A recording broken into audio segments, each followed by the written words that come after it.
ಬಹಳ ಹಿಂದಿನ ಕಾಲದಲ್ಲಿ ಮಾನವನ ಬದುಕು ಸಂಪೂರ್ಣವಾಗಿ ಪ್ರಕೃತಿಯ ಮೇಲೆ ಅವಲಂಬಿತವಾಗಿತ್ತು. ಮಳೆ ಬಂದರೆ ಬದುಕು, ಮಳೆ ಕೈಕೊಟ್ಟರೆ ಹಸಿವು. ಆ ಕಾಲದಲ್ಲಿ ರೈತನು ತನ್ನ ಹೊಲವನ್ನೇ ದೇವಾಲಯವಾಗಿ ಕಂಡಿದ್ದ. ಸೂರ್ಯನು ಅವನಿಗೆ ದೇವರು, ಮಳೆ ಅವನಿಗೆ ವರ. ಒಂದು ಸಣ್ಣ ಹಳ್ಳಿಯಲ್ಲಿ ಧರ್ಮಣ್ಣ ಎಂಬ ರೈತ ವಾಸಿಸುತ್ತಿದ್ದ. ಅವನು ಶ್ರೀಮಂತನಲ್ಲ, ಆದರೆ ಶ್ರಮಜೀವಿ. ಪ್ರತಿದಿನ ಬೆಳಗ್ಗೆ ಸೂರ್ಯೋದಯಕ್ಕೂ ಮೊದಲು ಎದ್ದು ಹೊಲಕ್ಕೆ ಹೋಗುತ್ತಿದ್ದ. ಸೂರ್ಯನ ಬೆಳಕಿನಲ್ಲೇ ಅವನ ದಿನ ಶುರುವಾಗುತ್ತಿತ್ತು. ಸೂರ್ಯ ಅಸ್ತಮಿಸಿದಾಗಲೇ ಅವನ ದುಡಿಮೆ ಮುಗಿಯುತ್ತಿತ್ತು. ಒಂದು ವರ್ಷ ಧರ್ಮಣ್ಣ ತನ್ನ ಹೊಲದಲ್ಲಿ ಬೀಜ ಬಿತ್ತುವಾಗ ಆಕಾಶದ ಕಡೆ ನೋಡಿದ. ಕೈಮುಗಿದು ಪ್ರಾರ್ಥಿಸಿದ. ಸೂರ್ಯದೇವ, ನಮ್ಮ ಶ್ರಮಕ್ಕೆ ಫಲ ಕೊಡು. ನಮ್ಮ ಮಕ್ಕಳ ಹೊಟ್ಟೆ ತುಂಬುವಂತೆ ಮಾಡು.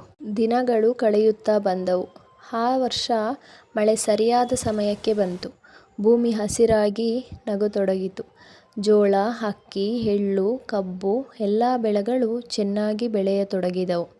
ಹಳ್ಳಿಯ ಎಲ್ಲ ರೈತರ ಮುಖದಲ್ಲೂ ಸಂತೋಷದ ಕಿರಣ ಮೂಡಿತು.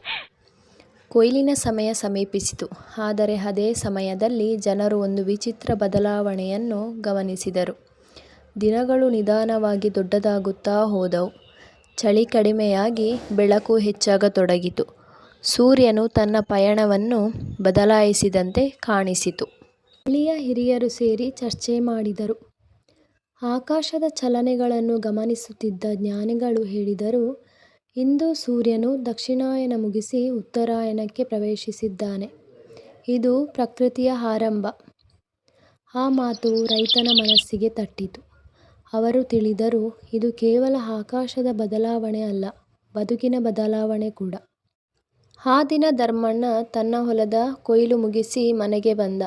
ಅವನ ಹೆಂಡತಿ ಅಂಗಳದಲ್ಲಿ ಬಣ್ಣ ಬಣ್ಣದ ರಂಗೋಲಿ ಹಾಕಿದ್ದಳು. ಹೊಸ ಅಕ್ಕಿಯಿಂದ ಅಡುಗೆ ಮಾಡಲಾಗಿತ್ತು. ಮನೆ ಮುಂದೆ ಕಬ್ಬು ನಿಂತಿತ್ತು. ಹಳ್ಳಿಯ ಮನೆ ಮನೆಗೂ ಸಿಹಿಯ ವಾಸನೆ ಹರಡಿತ್ತು. ಧರ್ಮಣ್ಣ ತನ್ನ ಕುಟುಂಬದ ಜೊತೆ ಸೂರ್ಯನ ಕಡೆ ನೋಡುತ್ತಾ ಹೇಳಿದ, ನಮ್ಮ ಬದುಕಿಗೆ ಬೆಳಕು ಕೊಟ್ಟ ದಿನ ಇದು. ನಮ್ಮ ಶ್ರಮಕ್ಕೆ ಫಲ ಕೊಟ್ಟ ದಿನ ಇದು. ಈ ದಿನವನ್ನು ನಾವು ಸದಾ ನೆನಪಿಟ್ಟುಕೊಳ್ಳಬೇಕು.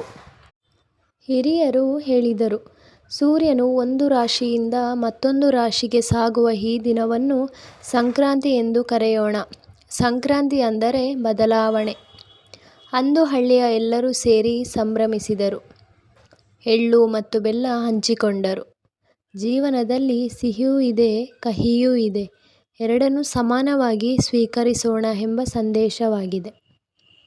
ಹಸು ಕರುಗಳನ್ನು ಸ್ನಾನ ಮಾಡಿಸಿ ಅಲಂಕಾರ ಮಾಡಿ ಪೂಜೆ ಮಾಡಿದರು. ನಮ್ಮ ಕೃಷಿಗೆ ಸಹಾಯ ಮಾಡಿದ ಜೀವಿಗಳಿಗೆ ಕೃತಜ್ಞತೆ ಸೂಚಿಸುವುದಕ್ಕಾಗಿ ಮಕ್ಕಳು ಆಕಾಶದಲ್ಲಿ ಗಾಳಿಪಟ ಹಾರಿಸಿದರು. ಹೊಸ ಕನಸುಗಳು, ಹೊಸ ಆಶೆಗಳು ಆಕಾಶದಷ್ಟು ಎತ್ತರಕ್ಕೆ ಹಾರಲಿ ಎಂಬ ಸಂಕೇತವಾಯಿತು. ಹೀಗೆ ಸಂಕ್ರಾಂತಿ ಹಬ್ಬ ಆರಂಭವಾಯಿತು. ಅದು ಕೇವಲ ಒಂದು ದಿನದ ಆಚರಣೆ ಅಲ್ಲ, ಅದು ರೈತನ ಶ್ರಮಕ್ಕೆ ಗೌರವ. ಅದು ಪ್ರಕೃತಿಗೆ ಕೃತಜ್ಞತೆ. ಅದು ಹಳೆಯದನ್ನು ಬಿಟ್ಟು ಹೊಸದನ್ನು ಸ್ವೀಕರಿಸುವ ಪಾಠ. ಇಂದಿಗೂ ಸಂಕ್ರಾಂತಿ ಬಂದಾಗ ನಾವು ಹೊಸ ಬಟ್ಟೆ ತೊಡುತ್ತೇವೆ, ಸಿಹಿ ಹಂಚಿಕೊಳ್ಳುತ್ತೇವೆ. ಆದರೆ ಅದರ ಒಳಾರ್ಥ ಇನ್ನೂ ಅದೇ, ಹೊಸ ಆರಂಭ, ಹೊಸ ಬೆಳಕು, ಹೊಸ ಆಶೆ. ಇದೇ ಸಂಕ್ರಾಂತಿ ಹಬ್ಬದ ಆರಂಭದ ಕಥೆಯಾಗಿದೆ.